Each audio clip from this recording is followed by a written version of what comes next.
മലയാള സിനിമയിലെ ആക്ടേഴ്സിനെ എടുത്ത് നോക്കുകയാണെങ്കിൽ അവരുടെ ടാലൻറ്റിനെ വെല്ലുവിളിക്കാൻ പറ്റുന്ന രീതിയിൽ മറ്റാരും എത്തില്ല എന്നൊക്കെ നമ്മൾ കുറച്ച് സ്വകാര്യ അഹങ്കാരത്തോടു കൂടി പറയാറുണ്ട് കേട്ടോ. ഇന്ന് അതുപോലെ ഒരു അതിഥിയാണ് നമുക്ക് സൺഡേ ഫണ്ടേയിൽ വന്നിരിക്കണേ. നായകനായി വന്ന് വില്ലൻ റോളുകളും ചെയ്ത് സഹനടനായി അഭിനയിച്ച് മലയാളിയുടെ മനസ്സിൽ ഹൃദയത്തിൽ നല്ലൊരു സ്ഥാനം പിടിച്ചിട്ടുള്ള വ്യക്തി പ്രിയപ്പെട്ട സൈജു കുറുപ്പ്. നമസ്കാരം Saiju, welcome to Sunday Funday. നമ്മൾ ഇങ്ങനെ ഒരു സ്പേസിൽ ആദ്യമായിട്ടല്ലേ?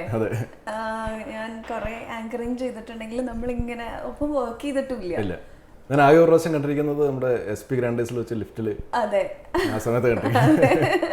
ഒരു പിടി പടങ്ങൾ കൊണ്ട് ഇങ്ങനെ അടിപൊളിയായിട്ട് പോവാണ് സൈജു.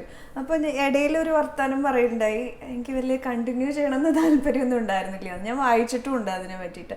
അതെന്തുകൊണ്ടായിരുന്നു? സിനിമയിൽ വരാൻ ഇഷ്ടമുണ്ടായിട്ട് വന്നതല്ലേ? അല്ല, സിനിമയിൽ വരാൻ ഇഷ്ടമില്ലായിരുന്നു. സത്യം പറഞ്ഞാൽ ഇഷ്ടമില്ലായിരുന്നു വെച്ചാൽ അതിനെപ്പറ്റി ആലോചിച്ചിട്ടില്ല. സിനിമ വരാൻ പറ്റുമെന്നും നമ്മൾ ഒരിക്കലും ആലോചിക്കുന്നില്ല. ഞാൻ വളർന്നതൊക്കെ മഹാരാഷ്ട്രയിലെ നാഗ്പൂർ എന്ന് പറഞ്ഞൊരു സ്ഥലത്താണ്. അപ്പം നാഗ്പൂരിൽ നിന്ന് മഹാരാഷ്ട്ര എന്ന് പറയുമ്പോൾ പെട്ടെന്ന് നമുക്ക് മുംബൈ ആണ് ഓർമ്മ വരുന്നത്. പക്ഷേ ഈ നാഗ്പൂറും മുംബൈ എന്ന് പറഞ്ഞ രണ്ട് എക്സ്ട്രീം സ്ഥലത്താണ്.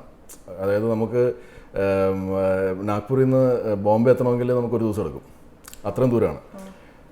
അപ്പോൾ അതുകൊണ്ട് നമ്മൾ ഫിലിം ആക്ടേഴ്സിനൊന്നും കണ്ടിട്ടില്ല, സിനിമാക്കാരെയൊന്നും പരിചയമില്ല. സിനിമ കാണാൻ ഭയങ്കര ഇഷ്ടമായിരുന്നു. അന്ന് ഈ 80s പിന്നെ 90s ലാലേട്ടൻ്റെയും മമ്മൂക്കയുടെയും പടങ്ങളാണ് കൂടുതൽ കണ്ടിരിക്കുന്നത്. ആ പടങ്ങൾ കാണാനാണ് കൂടുതൽ ഓപ്പർച്യൂണിറ്റി കിട്ടിയിരിക്കുന്നത്. പിന്നെ നാട്ടിലേക്ക് വന്നു. നാട്ടിൽ വന്നപ്പോഴും അച്ഛൻ സെൻട്രൽ ഗവൺമെൻറ് എംപ്ലോയി ആയിരുന്നു. അപ്പോൾ അച്ഛന് ആഗ്രഹം ഞാൻ ഈ 10 to 5 ആ ജോബ് ചെയ്യുക എന്നുള്ളതാണ്. മാസം മാസം ശമ്പളം കിട്ടും, സേഫ് ആണല്ലോ. അപ്പോൾ അങ്ങനെ സർക്കാർ ജോലിയൊന്നും എനിക്ക് കിട്ടില്ല എന്നുള്ളത് ഉറപ്പായിരുന്നു. എക്സാമൊക്കെ എഴുതി പാസ്സാകാനൊക്കെ പ്രയാസമാണ്. അപ്പം അങ്ങനെ എനിക്ക് കോർപ്പറേറ്റിൽ ജോലി കിട്ടി. അത് നാഗ്പൂരിൽ കിട്ടിയായിരുന്നു, ICICI ബാങ്കിൽ. അതിനുശേഷം ഞാൻ ഇവിടെ വരുന്നു. ഞാൻ ബിർള സൺ ലൈഫിൽ ജോയിൻ ചെയ്യുന്നു, ഇൻഷുറൻസ് കമ്പനിയിൽ. ട്രിവാൻഡ്രത്ത് വർക്ക് ചെയ്യുമ്പോഴാണ് ഞാൻ സിനിമയിൽ വരുന്നത്, മയൂഖം സംഭവിക്കുന്നത്.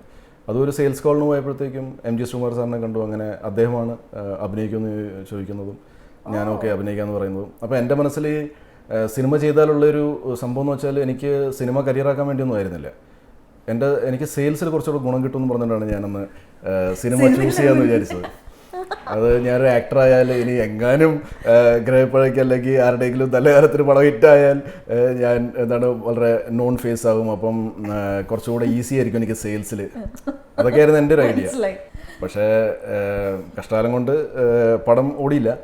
പക്ഷേ പാട്ടുകൾ ഭയങ്കരമായിട്ട് ഹിറ്റായി പടത്തിൻ്റെ. പിന്നെ പടം പിന്നെ ശ്രദ്ധിക്കപ്പെട്ടു, തിയേറ്ററിലോടില്ല, TV ഒന്ന് ശ്രദ്ധിക്കപ്പെട്ടു. അപ്പോൾ അങ്ങനെ എനിക്ക് സെയിൽസിൽ ഓഫ് കോഴ്സ് എനിക്ക് ഗുണമുണ്ടായിട്ടുണ്ട് കേട്ടോ. ഒരു ഓഫീസിലേക്ക്, നമ്മളിപ്പോൾ ഒരു കോർപ്പറേറ്റ് ഓഫീസിലേക്ക് എല്ലാം നമ്മൾ ഇതിനെപ്പറ്റി സംസാരിക്കുമ്പോൾ എനിക്ക് പെട്ടെന്ന് അപ്പോയിൻമെൻറ്റ് കിട്ടും. അങ്ങനെയൊക്കെയുള്ള ഒരുപാട് ഗുണം ഉണ്ടായിട്ടുണ്ട്. അപ്പോൾ ഞാൻ ചിന്തിച്ചത് കറക്റ്റായിരുന്നു. പക്ഷേ സെയിൽസ് ഭയങ്കര ഭയങ്കര സ്ട്രെസ്സാണ്. പിന്നെ ടെൻഷൻ, പ്രഷർ. അതായത് സാറ്റർഡേ ടാർഗറ്റ് എത്തിക്കുക. എല്ലാ ദിവസവും രാവിലെ ബോസിൻ്റെ മെസ്സേജ് വരും. ക്വസ്റ്റ്യൻ മാർക്ക് മാത്രമേ കാണുള്ളൂ. അതായത് മനസ്സിലായില്ലേ? അപ്പോൾ ഇതിനിപ്പോൾ എന്താണ് മെസ്സേജ് ചെയ്യേണ്ടത്, റിപ്ലൈ ചെയ്യേണ്ടതെന്നൊക്കെയുള്ള ആലോചന. അങ്ങനെ രാവിലത്തെ നമ്മൾ ആൾക്കാരോട് വീട്ടിലുള്ള ആൾക്കാരോടൊന്ന് നല്ലോണം സംസാരിച്ചൊക്കെ ഇരിക്കുക എന്ന് പറഞ്ഞാൽ അതും നടക്കില്ല. ഈ ടെൻഷനാണ്. ഇനിയിപ്പോൾ ഇങ്ങർക്ക് എത്രയാണ് ഞാൻ അയച്ചു കൊടുക്കേണ്ടത്, ഇന്ന് ഇത്ര ചെയ്യുമെന്ന്. അപ്പം ഒരു പ്രോസ്പെക്ട്സും കാണില്ല. പക്ഷേ നമ്മൾ ബ്ലൈൻഡ്ലി 10 നമ്പേഴ്സ് ഇന്ന് നമ്മൾ ചെയ്യുമെന്ന് പറഞ്ഞിട്ട് അയച്ചു കൊടുക്കും. പിന്നെ വൈകുന്നേരം നമ്മൾ രാത്രി ലേറ്റായിട്ട് വരുന്നത്, സെയിൽസിലായതുകൊണ്ട് ഈ സെയിൽസ് കഴിഞ്ഞിട്ട് പിന്നെ ഓഫീസ് വർക്ക് കാണും.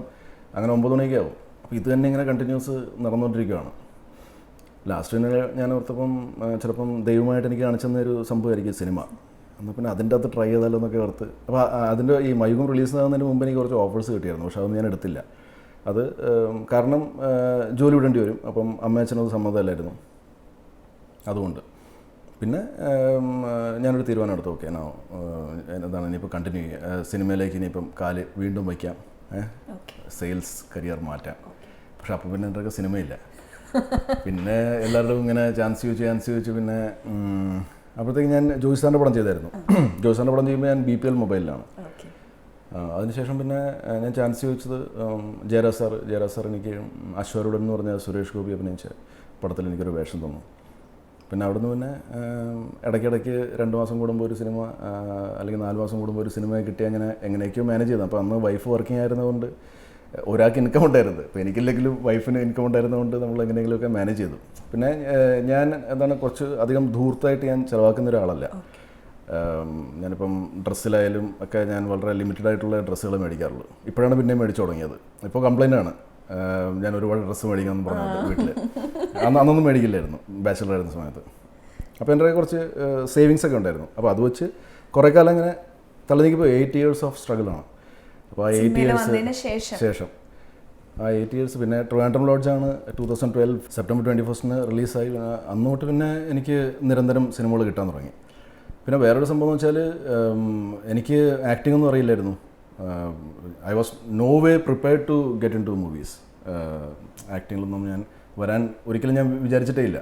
സ്കൂളിൽ പഠിക്കുമ്പോഴോ അങ്ങനെ ഒരു ബാക്ക്ഗ്രൗണ്ടോ ഒന്നുമില്ല. അല്ലെങ്കിൽ അന്ന് ചിലപ്പോൾ ഞാൻ ഡാൻസൊക്കെ പഠിച്ചു വെച്ചേനെ, കുറച്ച് അത്യാവശ്യം പാടാനൊക്കെ പഠിച്ചു വെച്ചേനെ, സ്റ്റണ്ടൊക്കെ കുറച്ച് പഠിച്ചു വെച്ചേനെ. അപ്പോൾ അങ്ങനെയുള്ള ഒരു ഇതും ഇല്ലാത്ത കാരണം അപ്പോൾ ഞാൻ സിനിമ വന്നതിന് ശേഷം അച്ഛനെ അച്ഛനെ സ്റ്റണ്ടൊക്കെ പഠിപ്പിക്കാൻ പറ്റുമായിരുന്നു.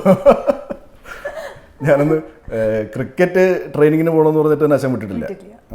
ക്രിക്കറ്റ് നീ ഇവിടെ വീടിൻ്റെ അടുത്ത് കളിക്കുന്നതൊക്കെ മതി, ബാക്കി പഠിച്ച് നീ ആദ്യം പാസ്സാകും, ഒരു ഡിഗ്രി എടുക്കുക, എന്നിട്ട് പിന്നെ ബാക്കി നമുക്ക് ക്രിക്കറ്റിലേക്ക് പോകണോ നമുക്ക് തീരുമാനിക്കാമെന്ന് പറഞ്ഞു. ഓക്കെ.